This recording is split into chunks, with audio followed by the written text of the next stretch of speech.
Welcome to #Wednesdays Weekly, a weekly information session in collaboration with the voluntary sector and public sector partners. Today's session is going to be delivered by Emma from Action Together and Paul from Rochdale Council. The session will be on the responding to the cost of living crisis. Over to you, Emma and Paul.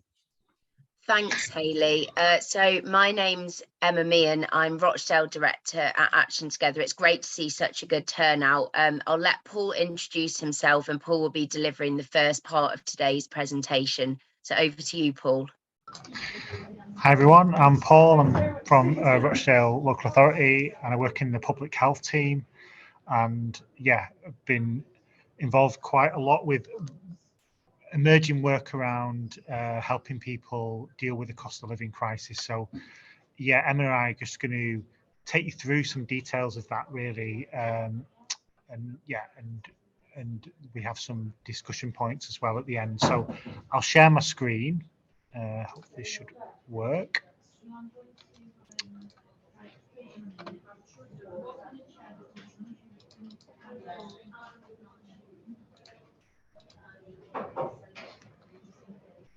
Can everybody see that? I'll just try and... Unfortunately, because I've had to come in to Zoom via my browser, I can't see anyone. So if anything stops working or you need to, I need to be informed of something, please just someone let me know. We will do, Paul. Thank you. All right, cheers. So yeah. So this presentation is looking at poverty and the cost of living crisis really. Now, I just want to take us through, in many ways at the beginning here, we're going to be telling you things that you already know, but I think it's good just to set the scene really. So these are some newspaper headlines which are familiar on in the year, which are already out of date, but we know that people, we know that things have been really hard for people in terms of the cost of living. And, they're liable to get worse as we head further into the winter. Grocery bills are really high. Fuel bills are really high. We had this price cap that came in April earlier this year, which meant fuel companies could increase prices by up to 54%. And by October this year, although another cap has been introduced, I'm getting a bit of... Okay, I'll carry on. So yeah, so on the one level, I think a few people were relieved that there was going to be this other energy cap, which meant that most households' bills wouldn't go beyond 2,500 years. Sorry, £2,500, not years. But actually, it's not as good news as it might sound, because most people are still having to take on a huge increase in their fuel costs. It might be up to about 95% over the past 12 months. So yeah, we know that fuel prices are really high, and it's going to make things really difficult for people. And this is going to have a big impact on people's health. So there was a YouGov poll done earlier on this year that surveyed about 2,000 people, and over half of them felt their health was being made worse by higher heating bills, higher food costs. Stress was going up, was seen as a major impact of the cost of living crisis. Other mental health problems as well. So we know that it's going to have a huge impact on people's health, both mental and physical health. And we know that won't affect everybody equally. So this is a map of the index of upward deprivation from, I think it's from 2019 actually, so it's already quite a number of years old, but we can see by the red sections that there's 11 sections there that are the 3% most deprived in the country. So what this slide is really just suggesting is that this cost of living crisis won't impact on everyone equally. There's people that are already, have issues paying bills, suffer from some deprivation in a variety of ways, and those people are going to have to shoulder the impact of this cost of living crisis more than others can across Rochdale. So I just want to take us through some other, just some stats really that I thought were interesting. So one of the things we're trying to do as a local authority is we're trying to get a good sense of what levels of poverty are across the borough, and that's not easy because there isn't a standard measure of poverty. So we've been using a resource that's been done by GM Poverty Action, this poverty monitor. And what they've done is they've brought together lots of different statistics around child poverty, debt, education, fuel bills, housing, homelessness, the labour market, etc., etc. They brought all this information together in a way to try and understand the kind of poverty position of different boroughs across Greater Manchester. We're actually, as a local authority, we're trying to create our own dashboard. So we're working with Greater Manchester Combined Authority. We've been giving them data in order to, so we have a dashboard that we can use across all the local authorities, because this particular dashboard that's been produced by GM Poverty Action, they're a charity in Manchester. So we're trying to get something that we can use in Rochdale and can be used across all of Greater Manchester, but that's still a work in progress. And we know that some areas of data we're not, we'd like to know more about than we do. For example, like food bank data, housing data. So there are still some gaps in our knowledge. But yeah, I just want to take you through some key stats really. I won't take you through all those indicators, but this particular one is around children living in poverty. And probably it's worth saying at this point, these stats are from 2021. So we know that things will have moved on a lot since then. Actually, these stats will have gone up significantly. And even back in 2021, we could see that there was 28.6% of children living in relative or absolute poverty before housing costs in 2021, which I think will put us the fourth highest in GM. And again, these are stats around fuel poverty. Again, we think it could be double these figures really now. And this back in 2021, it suggested that we had 15.7% of households living in fuel poverty. So already at that point, we were the second highest in GM. And we think that it's probably a lot higher than that now. Again, fuel insecurity, 4.7% of households experience hunger in Rochdale, which is really, it's really terrible to imagine that there's such a high amount of people that are experiencing hunger. They don't have enough money to get the food they need to live. And likewise, there's 12.2% of households who struggle with food insecurity, and 14.3%, 14.37% of households worry about their food, about their food insecurity as well. Debt's also, an issue for us. So, £1,871 is the average amount of debt for those that seek debt advice in Rochdale. So these are people that have already gone to citizens advice with debt issues, so, and that's the average amount of debt.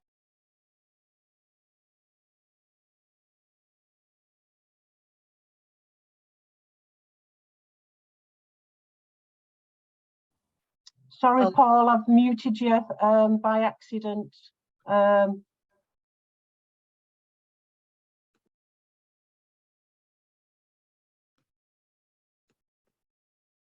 You might have to unmute yourself, Paul, if you can. There we go, you're back. Okay, cool. Let me. Sorry, I realised I had the power to do it, and there was quite a few background noise. Sorry about that, everybody. If you can all stay on mute. That's all right. So I don't know what you got there, but I was just saying that there is a lot of people who are in debt, and those figures will have gone up probably since these figures were pulled together. So what does all this mean for the health and well-being of our lower income residents? Well, fuel poverty, for example, I'm just going to draw on a couple of things around fuel poverty and around debt. So fuel poverty is terrible, really. I mean, evidence suggests that about 10% of excess winter deaths are directly attributed to fuel poverty, and 21.5% of excess deaths are attributed to the coldest 25% of homes. So again, we see that inequality really.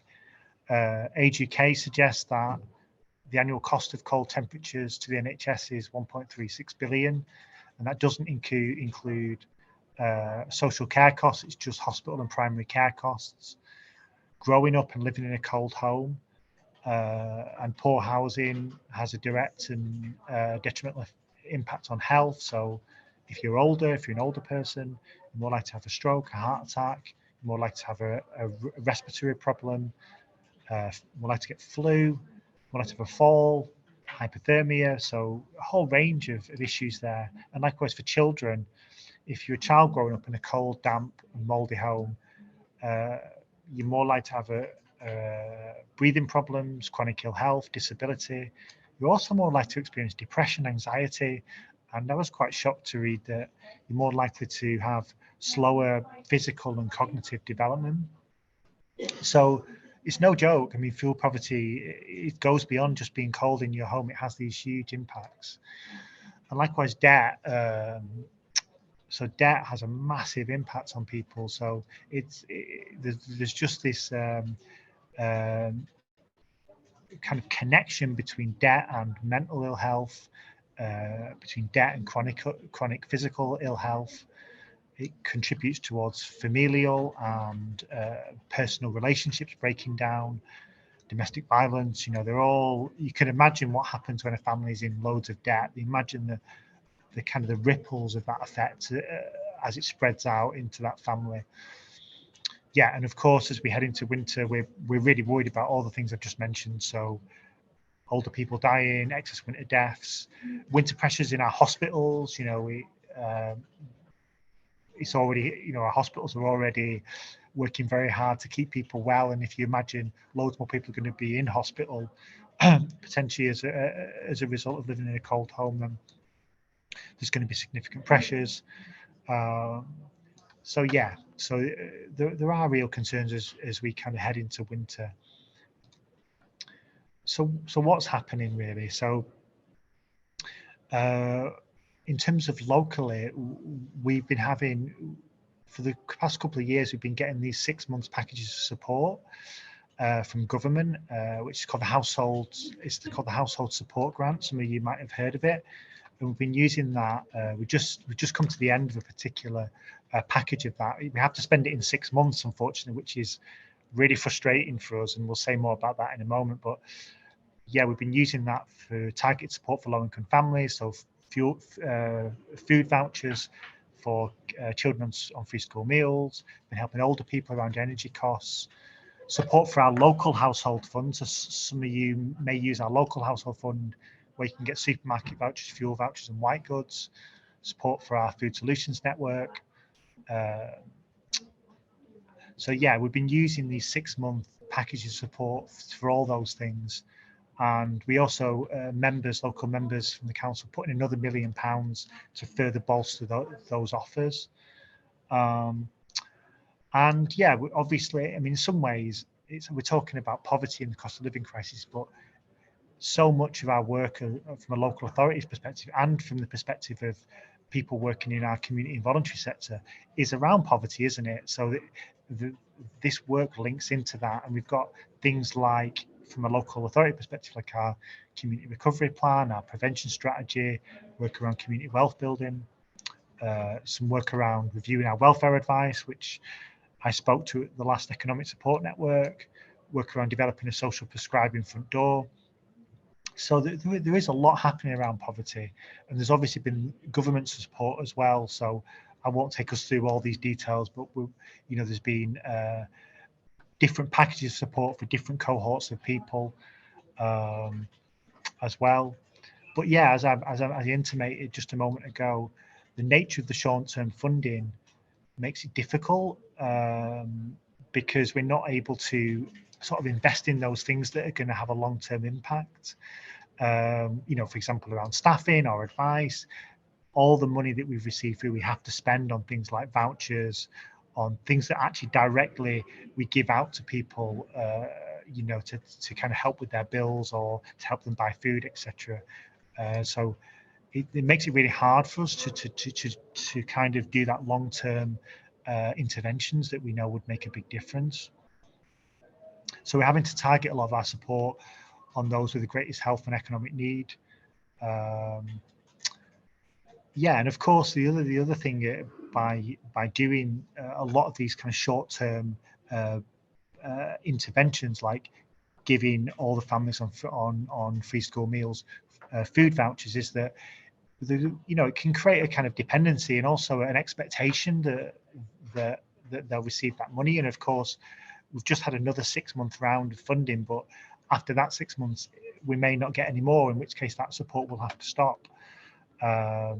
So yeah, these are the kind of challenges we're sort of facing from a local authority perspective. However, you know, we do have a really strong foundation. Obviously, these are just some great pictures of all the amazing things that happened during the pandemic, all of which I'm sure many people in this room were involved in. So we have this great network of community and voluntary sectors, particularly the ways that people developed in terms of coming together to make things happen during the pandemic. We've got all that to build upon. So I think Emma's going to pick things up now and take us to something that's been developed called the Poverty Task and Finish Group. Thank you. Thanks very much, Paul.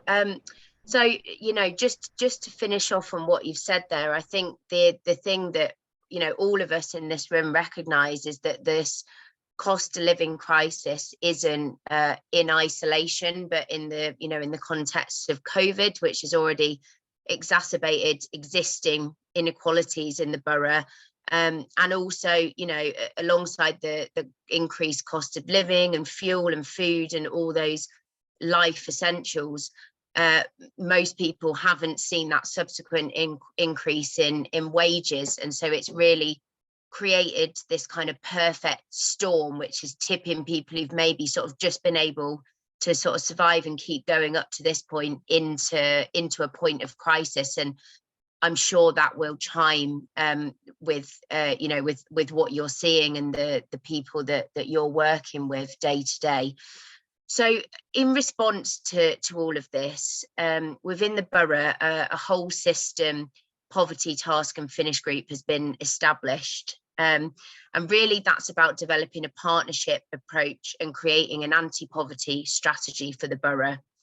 As a group, we're looking at up-to-date insight on cost of living issues. And as Paul said, at this moment in time, we're kind of starting with a focus on those at the greatest health and economic risk. But I think it's really important that we don't lose sight of the longer term and actually thinking about some of those root causes of poverty. And so I'll come on to kind of talk about this in a moment, but there's both a kind of short-term focus about the immediate, you know, how do we get people through the winter months? How do we support grassroots, voluntary and community groups working to support communities through those winter months? And then it's also about thinking as a borough, what's our vision around addressing entrenched poverty and inequality? So through this group, we're also working to ensure appropriate resource goes out to voluntary and community groups who are working as part of the cost of living response. Next slide, please, Paul. Great. So yeah, as I mentioned, we've identified 2 immediate priorities and actions for our winter plan. The first one is around warmth and shelter, including fuel poverty. And that's very closely linked into our economic solutions network. And I can see some of you on here who are members of that network. So hopefully you'll be familiar with some of this already. And the second priority is around money maximisation, including food and nutrition over the winter period, building on our food solutions network, which again, I know a number of you on this call are members of. And then into the longer term, we will be looking at that strategic plan around anti-poverty in the borough. So next slide, please, Paul. Great. So there's so much on this slide to kind of pick out, but what we tried to do as a group is kind of think about how do we get all of the key information around these 2 priorities and kind of summarize it and condense it down. So really this tries to outline some of the short-term measures that have already been agreed. There has been some investment already confirmed from the health system for investment into warm homes, and that's split into short, medium and long term. So in the short term, the focus is on keeping people safe and warm at home and not having to access the hospital or wider health system. So taking that prevention approach wherever possible. So this will include things like fuel vouchers, access to blankets, bedding, emergency winter warmth packs and minor repairs. So at Action Together and through the community warehouse at Sparth Community Centre, we will be collecting and distributing winter warmth packs, which will include things like fleece blankets, non-slip slippers to try and reduce fall risks, duvets, hot water bottles, microwavable hand warmers, all of those immediate things that might help to keep someone safe and warmer in their own home. In the medium term, there are also going to be a range of lower level energy interventions to help make properties more efficient. So things like thermostats, boiler repairs, extra radiators, those kind of shorter term fixes that can actually keep a home warmer for someone and enable them to stay in that and hopefully not have any detrimental impact on their health. And then in the longer term, there is some funding, certainly not enough, but a good start to look at boiler and heating system replacements, bigger work to homes, including cavity wall installations and other larger scale interventions that will actually provide those longer term benefits to the borough's residents. And then finally, we're also working in partnership to establish a network of warm spaces across the borough. Some of you may have come along to an initial discussion back in September that we had around this, and there will be a follow-up meeting. So when we get to the discussion part, if this is something that you're interested in, we'll give you all the details about how to get involved in that space. But our aim is to create a network of warm spaces, specific advertised places where residents can come to stay warm, grab a hot drink and have access to advice, support and signposting if people need it. We're in the process of developing some principles around what a warm space would look like. So for example, we want every warm space to have a warm welcome attached to it, building on the borough's strong community spirit and making that a key principle of a warm space. It's really important those spaces are non-judgmental as well, so a place for everyone, that everyone's treated with respect and confidentiality. And then finally, that support offer is there. So if someone is looking for more advice and support, that we've got trained staff and volunteers that can point people in the right direction of organisations, services and support that are going to be available. And then as Paul mentioned, there is going to be continued investment into the borough household fund, providing those supermarket vouchers, fuel vouchers and white goods. So there's so much on here, so I can't cover every single bit of it, but hopefully that gives you a bit of a flavour of what the work around warmth and shelter looks like over this winter. Next slide, please, Paul. Thank you. So the second priority is around money maximisation, and there's a whole range of measures that are being established. Again, many of you will already be doing huge amounts of work across some of these areas, but some of those examples again are around the household fund. The money maximisation teams are focusing on particular areas of work, for example, the unclaimed pension credit across the borough and making sure that people are aware of what they're entitled to there. The council's work and skills team are also doing work to help people furthest away from the labour market into employment and looking at some of those barriers that might be there that are preventing people from getting into employment, particularly within the council. There's also a real economic aspect to this in terms of linking our poverty work with our economic development work, looking at community wealth building, provision and payment of the real living wage, and looking at employment practices as well. We're also working to strengthen our network of food banks and food pantries. So I know we've got Julie on the call for a little while longer, but Julie and through the Food Solutions Network has been doing absolutely fantastic amount of work to really build a strong network of food banks, food clubs and food pantries. We're working to make our community warehouse offer more sustainable and working with its board to think about its long-term future and how it can continue to provide that really important service in terms of food provision. You may have seen there is a live grant on Action Together's website at the moment offering grants around food clubs and food solutions over the winter period. And the network has also been developing a range of other work, including cooking on a budget recipe cards to enable people to get creative ideas about how to use store cupboard ingredients to create healthy and cheap meals. In terms of advice, our economic support network has also recently funded some organisations to be able to enhance their welfare advice services, increasing the number of people that are able to access that advice. And then finally, we have a digital tech consortium.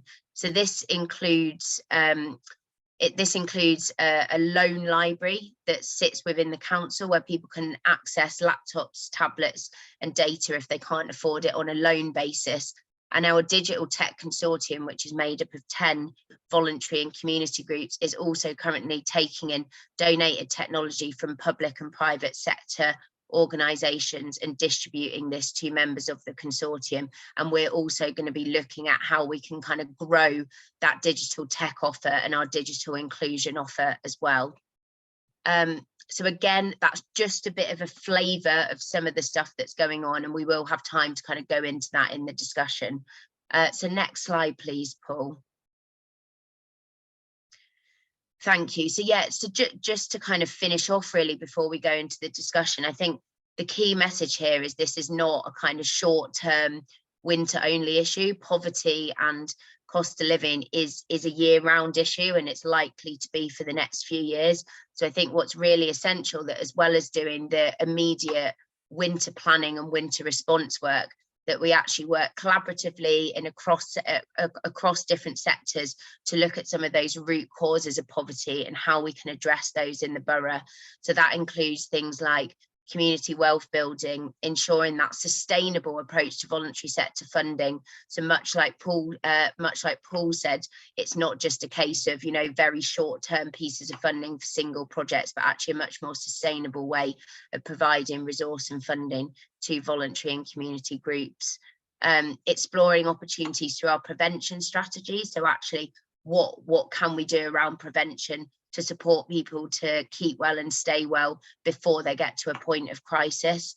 And then we're also, the poverty group that I mentioned also has strategic oversight of cost of living issues for the whole system. So actually looking at the voluntary and community sector, the private businesses and how they can contribute, the council and the integrated care system and health neighbourhoods that are being set up. So that's what some of this work will look like in the longer term.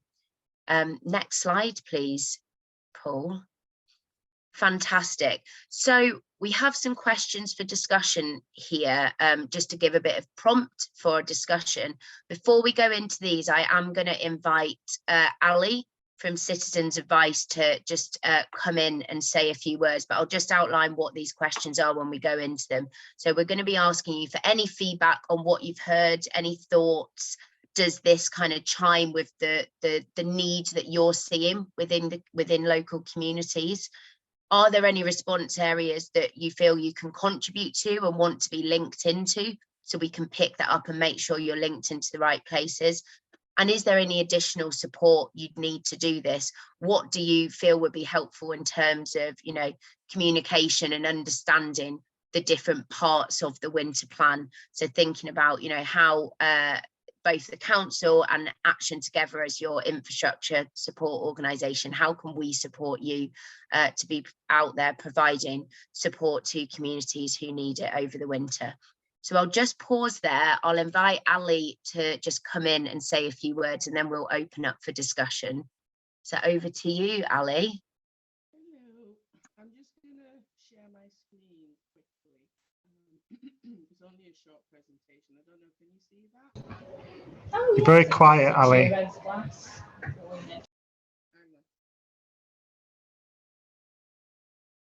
Is that better? Yeah. Not really. Oh. Yeah. Turn myself off. I don't know if that's any better. There you are. Can everyone else hear Ali all right, or is it just me? No, you're very quiet for us, Ali.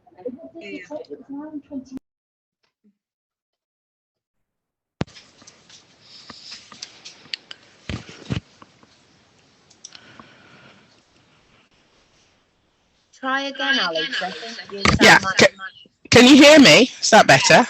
Yeah. Okay, sorry about that. Can you see my screen? yes. Right. Okay. I'll only be really brief. I just wanted to talk about our energy advice service really quickly. And I think in some ways it's going to tap into stuff you've already heard.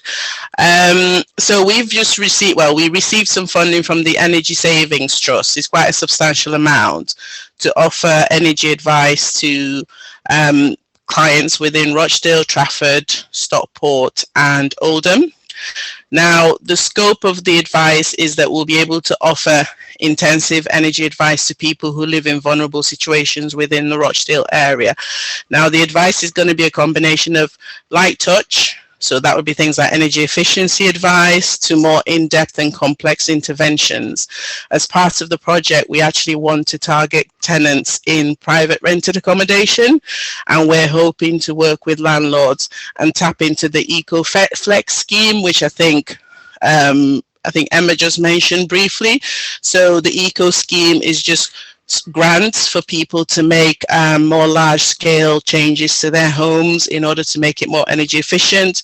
So that will be replacement boilers, insulation in walls, things like that. And if the tenant is on benefits and fits the criteria, then we're able to work with the private landlord to try and get that done. And it kind of increases the value of the property, so it's beneficial to the landlord as well as being beneficial to the tenant as well. Now, some areas of advice that we will cover, apart from what I've just mentioned, is we'd obviously talk about energy switching once it is advisable to do so. As I'm sure you all know, a lot of the advice at the moment is not to actually switch and hold off for now. We'll deal with disputes, complaints. We give carbon monoxide advice, which we're finding is actually quite key at the moment, because we're seeing a lot of clients who are taking risks with regards to heating their homes. We've had clients bringing barbecues into their homes, and obviously this releases carbon monoxide. So we're kind of offering carbon monoxide detectors for free to any client who wants one. We'll deal with any protracted billing issues.